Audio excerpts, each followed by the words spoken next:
Metode penelitian hukum. Topik ke-9 dari 70 topik.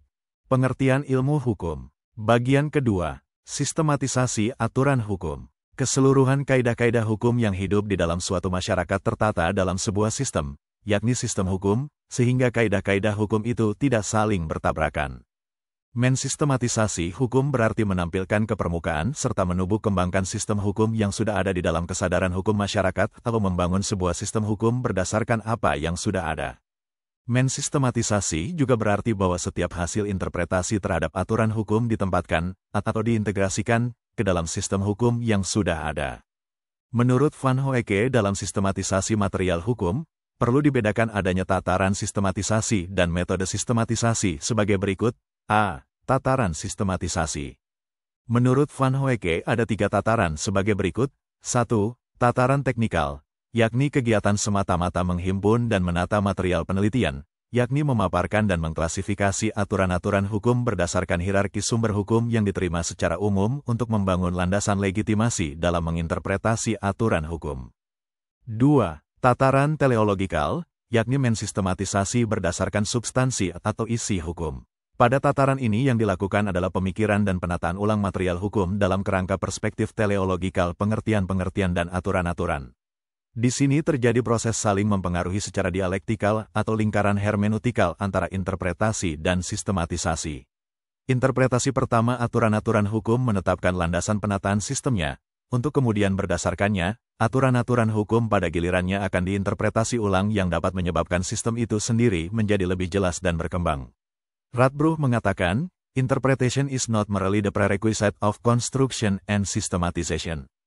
3. Sistematisasi eksternal, yakni mensistematisasi hukum dalam rangka mengintegrasikannya ke dalam tatanan masyarakat atau societal system yang selalu berkembang, serta ke dalam pandangan hidup masyarakat.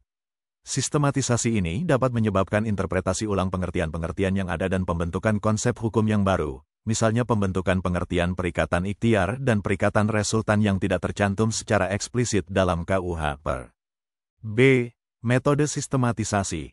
Tentang cara melakukan sistematisasi, Van Hoecke mengemukakan 4 metode sebagai berikut. 1. Metode logika, yakni menggunakan asas-asas dan hukum-hukum logika sebagai sarana intelektual untuk membangun struktur logikal dalam masa aturan-aturan hukum yang volumenya semakin tidak terbayangkan dan selalu berubah, sehingga keseluruhan aturan hukum itu tetap tertata dalam suatu sistem hukum yang koheren. Asas-asas logika yang biasa digunakan adalah induksi, deduksi, analogi, a contrario, a fortiori, dan sebagainya. 2. Metode tipologi, yakni menetapkan tipe normal yang digunakan sebagai pedoman dalam penataan sejumlah kejadian. Hal ini akan diperlukan jika menghadapi material yang majemuk dan sangat bernuansa sehingga mustahil untuk menetapkan pembagi umum terbesar, atau de grootste gemene deler. Caranya adalah mengkonstruksi tipe normal yang dapat dipandang representatif untuk keseluruhan unsur yang pada semua kejadian dalam beberapa hal menyimpang dari tipe normal. 3. Metode teleologikal, yakni menggunakan nilai-nilai dan kaidah-kaidah yang melandasi teks undang-undang sebagai patokan untuk sistematisasi. 4. Metode interdisipliner, yakni memanfaatkan produk berbagai ilmu manusia lain untuk melaksanakan sistematisasi eksternal. Tentang penggunaan logika dalam mensistematisasi material hukum, menurut J.W. Harris ada 4 asas logika dalam mensistematisasi material hukum, yang disebutnya The Rule Systematizing Logic of Legal Science, sebagai berikut. 1. Asas eksklusi, yakni asas yang menetapkan suatu pengandaian bahwa sistem hukum identik dengan sistem peraturan perundang-undangan. 2. Asas subsumsi, yakni asas yang menetapkan terdapat hubungan hierarkis di antara aturan-aturan hukum yang lebih tinggi dan rendah. 3. Asas derogasi, yakni asas yang digunakan untuk mengesampingkan suatu peraturan karena bertentangan dengan peraturan lain yang lebih tinggi. 4. Asas non-kontradiksi, yakni asas yang digunakan untuk menolak adanya kemungkinan ada tidaknya suatu kewajiban dalam situasi yang sama. Misalnya, perbuatan yang diwajibkan oleh sebuah aturan hukum justru dilarang oleh aturan hukum lain dalam waktu yang bersamaan. Teori hukum. M. Van Hoecke menjelaskan hubungan dogmatik hukum, teori hukum dan filsafat hukum dalam metateori. Filsafat hukum adalah metateori untuk teori hukum dan, mengingat teori hukum adalah metateori untuk dogmatik hukum, meta-teori untuk dogmatik hukum. Filsafat hukum sendiri tidak memiliki metadisiplin di atasnya, maka ia sendiri harus meneliti masalah-masalah berkenaan dengan sifat keilmuan dan metodologi filsafat hukum. Jadi, di sini filsafat hukum harus melakukan refleksi diri. Menurut Brueging, ada dua jenis teori hukum, yaitu teori hukum yang lebih awal keberadaannya disebut teori hukum empirik, dan teori hukum yang muncul kemudian disebut teori hukum kontemplatif. Teori hukum empirik berasal dari lingkungan posifistik. Cabang tertua teori hukum ini muncul di Jerman dengan nama Allgemeine Rechtslehre atau ajaran hukum umum. Teoritikus Allgemeine Rechtslehre seperti Adolf Merkle, Karl Bergbohm, dan Ernst Rudolf Bierling menempatkan diri sebagai lawan dari filsafat hukum pada waktu itu, yang dalam pandangan mereka terlalu spekulatif. Orang ingin menyibukkan diri dengan pertanyaan-pertanyaan dalam perspektif yang bertanggung jawab secara ilmiah, dengan mengacu pada model ilmu alam. Menurut mereka hal itu memunculkan dua hal. Pertama, teoritikus hukum harus menempatkan diri sebagai seorang pengamal objektif, jadi perspektifnya eksternal. Kedua, berdasarkan perspektif itu orang harus membatasi diri pada kegiatan mempelajari tatanan-tatanan hukum yang ada.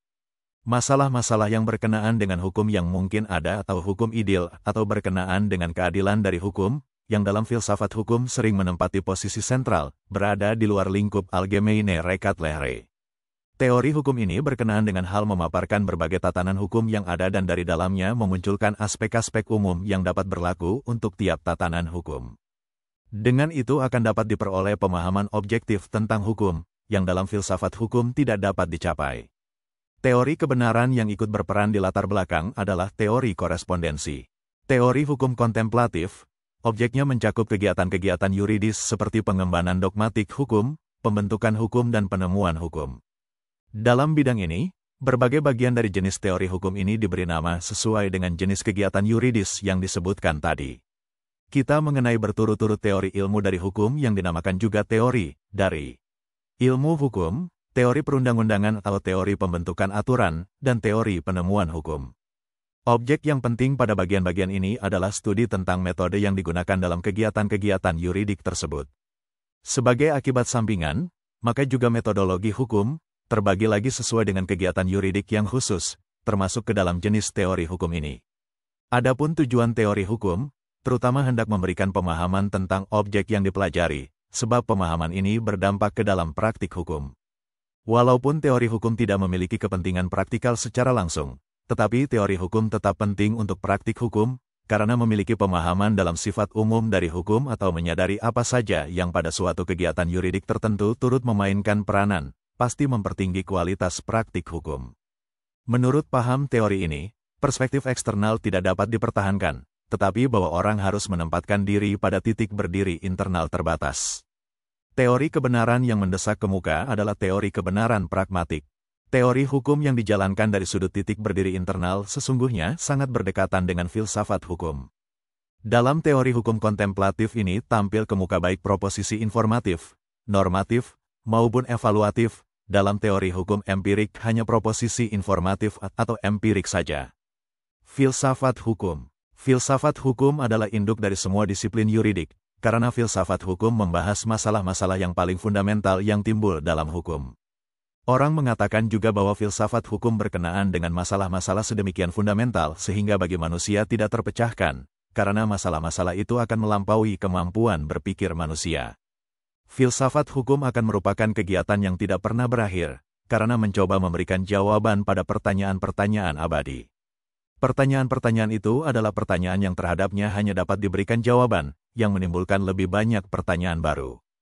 Theo Huygber mendefinisikan filsafat hukum sebagai pengetahuan metodis dan sistematis, yang melalui jalan refleksi hendak menangkap makna yang hakiki dari hukum. Menurut D.H.M. Mowison, filsafat hukum adalah filsafat. Karena itu ia merenungkan semua persoalan fundamental dan masalah-masalah perbatasan yang berkaitan dengan gejala hukum. Menurut Brueging, filsafat hukum adalah teori tentang dasar-dasar dan batas-batas kaidah hukum. Sebagai contoh masalah keberlakuan material, sebuah kaidah hukum berdasarkan pengertian keberlakuan ini akan berlaku karena kaidah itu secara substansial, dipandang dari isinya, layak diwujudkan dan karena itu memiliki sifat mewajibkan. Tentang bila hal itu terjadi adalah sebuah masalah kefilsafatan, karena masalah ini menyentuh landasan hukum. Orang misalnya dapat mengatakan bahwa hukum itu baru berlaku jika adil, tetapi kemudian timbul lagi pertanyaan kapan kita dapat berbicara tentang keadilan. Lebih jauh, apakah demikian halnya bahwa hukum yang adil selalu memiliki sifat mewajibkan? Demikianlah, pertanyaan yang satu memunculkan pertanyaan lain dan dalam perjalanan sejarah telah diajukan berbagai jawaban terhadap pertanyaan-pertanyaan ini.